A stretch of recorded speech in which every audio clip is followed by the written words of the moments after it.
everyone, and welcome back to Jesse Hecht Creative. Today we're going over some Marvel Legends from the Across the Spider-Verse movie. Miles Morales, Spider-Gwen, and SpiderPunk, aka Hobie Brown. Before we begin, make sure to hit that like button and smash that subscribe button.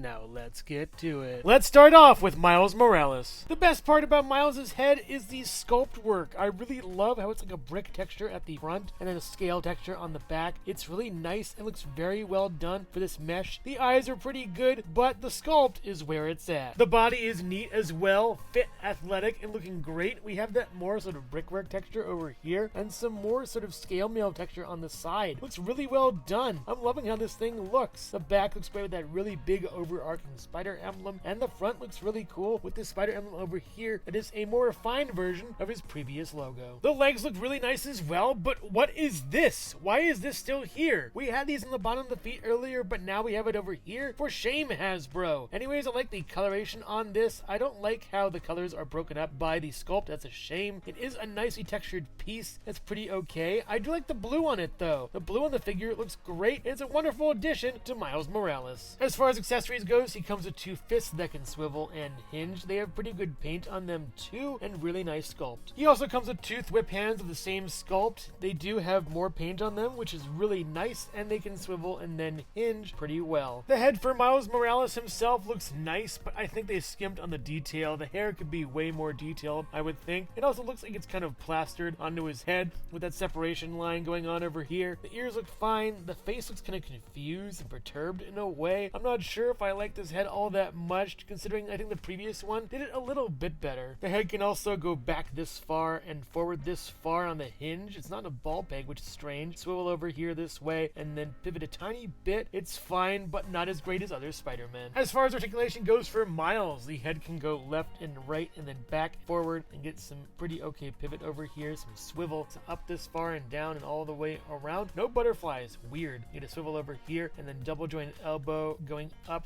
really nicely for that, looking great, and down. We do get a back this far and some tempo going on over here and forward this far, and the tempo is okay for this, I would guess. We also get a swivel at the waist pretty much. I wish it was one of those sort of G.I. Joe ball joint things. Out this far really nicely and in, and then up this far and back pretty well, actually really well compared to other Marvel Legends recently. Going up this far really nice, and then down. Swivel that does break up the sculpting over here as well as the paint. Nothing down here. You get down and then up on a very loosey-goosey leg, and then a pivot over here with two pegos above the feet. It is a nice figure. It looks great. The articulation's okay, and there could be more accessories, I think. Yeah, he's just alright for me, I guess. To compare Miles with his previous movie incarnations, here is the Miles from the 2-pack that is more generic Marvel Legends, and here is the sort of updated Miles with the jacket and his unmasked head from the Stiltman wave, and these are alright figures on the sides, but this one is really great. I do think there's something lost though in translation with the heads. I think this one is a little bit better than this one. I don't know, what do you guys think? Let me know in the comments. Next, let's check out Spider-Gwen. I really love the hair sculpt for Spider-Gwen. It's really nicely done. The hair color is great too. I also love the fade, but it shows it's an action figure by how it's placed on the head itself. There's a little piercing. I love this on her eyebrow, and the details are really great. Excellent head sculpt from Hasbro and Sony. Great job. The body looks awesome too. It isn't as spindly as Miles, I would think. She looks a little more fleshed out. I like the pink. I like the teal. I really like the black and white. Looks really great. Not much update for her previous costume, but hey, it still looks cool. Tennis shoes have now replaced ballet slippers in this iteration. They look really wonderful down there. They're the best part about the legs, at least, that are all black. What is this thing? But yeah, I just really love how these shoes look. Excellently done. As far as accessories goes, she comes with these hands that are pretty alright. You get a rock-on hand over here and a fist over there. You get swivel and then a hinge that works out pretty okay. It's kind of gummy though, and swivel and then hinge.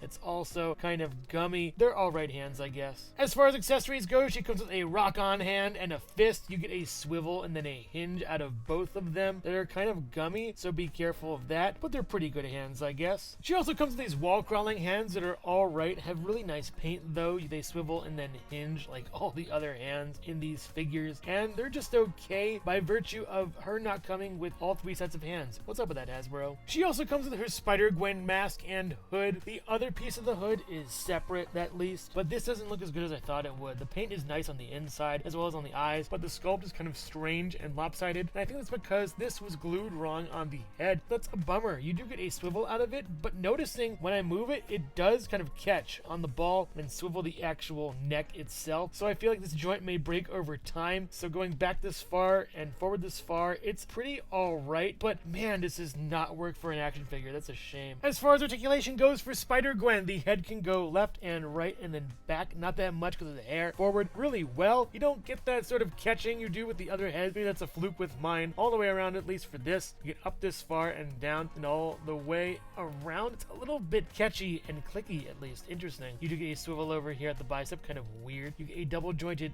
pinless tech, kind of loosey-goosey elbow over here. You get a left and right and then back and forth all the way around on this chest joint, and then splits are really well done for that. You also get up this far and back, not that far, and double joint knee really well, nicely contouring with the actual leg and thigh itself. Swivel at the thigh up here and then down and then up and then pivot with no peg holes above the feet, interestingly enough. And you could have gotten a swivel down here at least if you put an extra part for the shoes that are still excellent. Really nicely done figure with some hampered articulation here and there. She looks great, but just needs a little more oomph to be really good. But she is a very nice action figure, all things considered. To compare movie Spider-Gwens, here is the Spider-Gwen from the Miles Morales and Spider-Gwen 2-pack, and here's the Spider-Gwen from the Stiltman Wave, and they look nice, but they aren't really that movie accurate as the one in the center from Across the Spider-Verse is. That being said, I can now feel free to use these as my comic book Spider-Gwen by swapping around parts and everything, and they look really nice together as a trio, but definitely the middle one is the winner. And as far as kit bashing goes, the heads swap well between the bodies, even fitting, I think, better than their original incarnation. These look excellent when you swap them, and I definitely recommend it.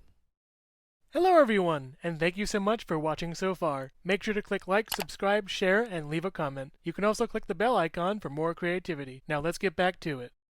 Next up is SpiderPunk, but you might know him as Hobie Brown. Hobie has an awesome mask. We barely see it in the movie because he's always unmasked, but yeah, it looks great. This is probably something that isn't intended, but yeah, that probably should be straightened out a little bit, probably with some heat or something. But otherwise, it's excellent. I really love how this thing looks. It's really nicely done, and even these spikes are misaligned slightly to show his anarchist nature. Also, the paint is dripping off of his mask, and it kind of is misaligned and really poorly done, but I think to good effect for the character. The body is really long and gangly. The jacket is wonderful. I love those spikes on there. They look excellent. The little pins are wonderful. It's hard to really make out what they are, but they're all probably like rock pins and stuff. There's like a clover over here and a skull over there, Union Jack over here, and I can't see what that is. Maybe a bomb or something. But on the back, we also have this thing that I think is a reference to some other band, I guess, with a lot of silver going on and studs everywhere, and his arms look really nice with ripped material and stuff, and it just all incredibly well done and super neat for this body. The legs are great too. The belt is awesome, and the chains coming down, these little loops and hoops, and I think these are suspenders or something. What? Yeah, these legs are great. We have some nice hatching on here, as well as these boots that are really all laced up and really high on his legs. Wow, like calf-high boots. It's epic. Really nicely done with these over here, and this is just an epic figure. I love how this thing looks. As far as accessories goes, he comes with these two hands, one holding a guitar pick. Looks really good.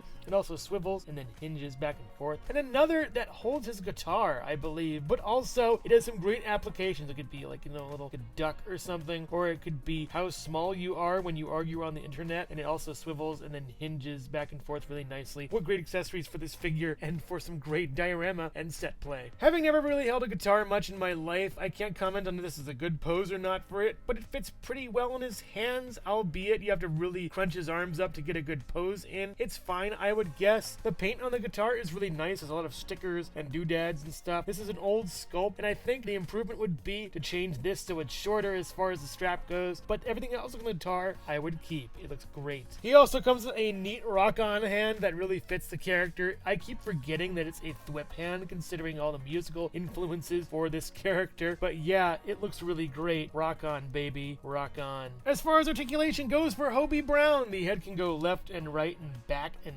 forward and then pivot, which is really nice for this figure. Up this far and down, all the way around. You do get a swivel over here, and then double jointed, really gangly elbows. You down, you also get back this far. Pretty okay, but it kind of shows the articulation action figure-y parts of it, and down really well for that. It's kind of weird in the back, though. You do get swivel over here, splits over here really nicely, moving these suspenders around and down. You go up this far and back pretty well. Out this far with the knee really nicely up. Pretty okay. That boot's kind of hurting it a little bit. Swivel over here really nice. Swivel over here really great. Down and then up and then pivot with 2 peg holes at the bottom of the feet. Very nicely done figure. I love the TLC put into him. It's excellent, and we'll see more as the wave continues in the future. But yeah, this is the best figure in the wave so far, gangly and as weird as he may be. And here are the comic and movie inspired SpiderPunks next to each other. We have a more dressed down version on the left, and on the right we have the more hyper version from the movie. I really love how the movie one looks, and I kind of wish the comic book one would take inspiration. It's much more colorful, vibrant, and fantastical than the comic book version. And yes, both guitars here are the same mold. I love to see a redesign of the comic book version to adhere more to the movie, and I think that would be a good thing. As far as height comparisons go for these figures, Miles Morales stands at about 5.5 inches tall, Spider-Gwen stands at about 5 3/4 inches tall, and SpiderPunk stands at a whopping almost 6 1/4, 6.5, going up to 6 3/4 inches tall to the top of those spikes. Really nice figures here. SpiderPunk is the standout for them, and Gwen is pretty good, and Miles is alright. And also here's Jesse Hecht Creative.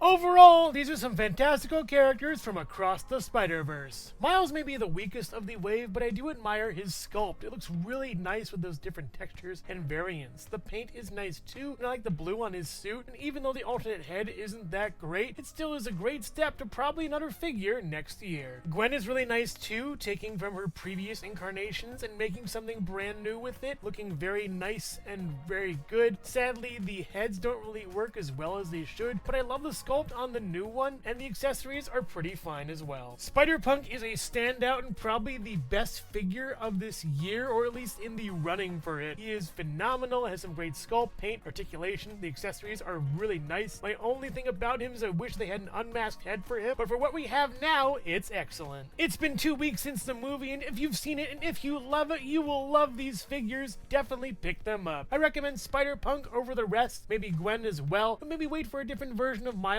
down the line. But make no mistake, there's more figures coming from this wave from across the Spider-Verse. So which one is your favorite? Let me know in the comments below. Thank you so much for watching Jesse Hecht Creative. Feel free to click like, subscribe, share, or leave a comment. You can also visit us at jessehechtcreative.com, where you'll find more reviews like this one. Thanks again for watching, and keep being creative. Stay tuned.